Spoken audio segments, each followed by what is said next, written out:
we cannot go on like this. We have to fix it. Indeed. NOPD staffing at a critical low right now. The New Orleans Inspector General says it raises concerns for your safety and it's costing you money. This comes as the department is below 900 officers, a number which it hasn't seen since World War II. WDSU investigative reporter Cassie Sherm obtained that report released from the OIG. Cassie, break it down. Well, ladies, according to this report here, the lack of officers could cost the city tens of millions of dollars, and the city has already spent thousands because of it. The Inspector General says recruitment and retention should be the top of mind.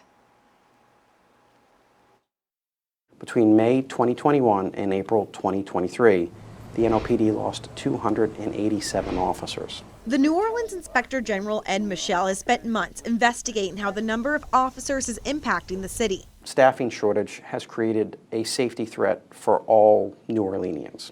But it's not just safety, it's also costing the city millions.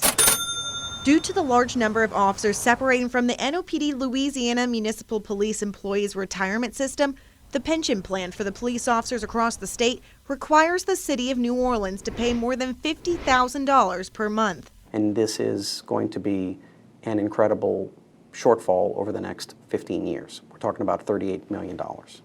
And $38 million, are we talking about taxpayer money going towards that?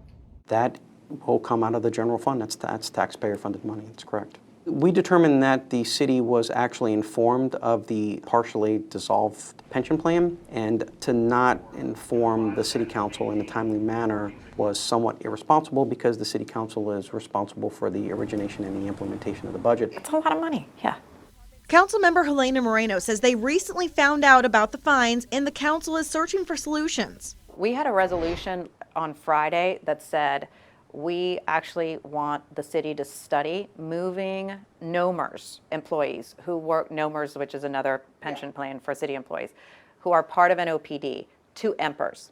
And if we were able to move NOMERS employees who are working at NOPD to EMPERS, these fines would go away. In an email, EMPERS told me they did give the city that solution previously, but their emails were ignored. So I asked the mayor for her plan. What's the city's plan to deal with, paying back for EMPERS with the whole police pension fund? So our plan is one that we don't agree. So we're looking for litigation, as we've said, and we're going to go down that path because right is right and we feel wrong is wrong. And as it relates to this in terms of paying back. I know EMPERS had recommended the city maybe transfer some of the people that are on NOMERS over to their system. That would help, dissolve some of those payments. Is that something that you guys have considered? No. I said that we're considering going down the path towards of litigation. I don't agree with any of it. And so at this time, that is our approach. We don't think it's fair. We don't think it's accurate. So we're going to push back.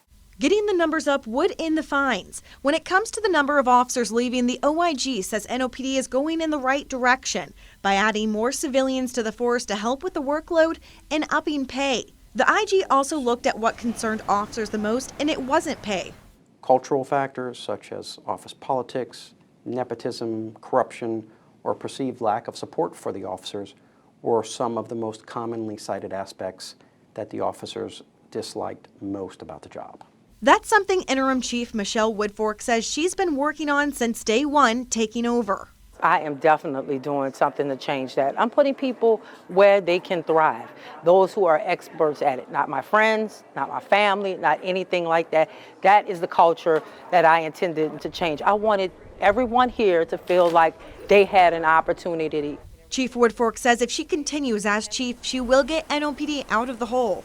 My overall expectations is to get a really high number of applicants for both the civilian staff and also the commissioned officers. We have been doing a great job of it this year. Last year, we only hired 28 recruit applicants. This year, we're above 60. And then we still have another class coming in November. Hopefully, by the end of the year, we'll have hired at least 90 police recruits. That's my hope. And that gets that number that everyone's talking about that we need to reach. It brings us closer and closer to that number.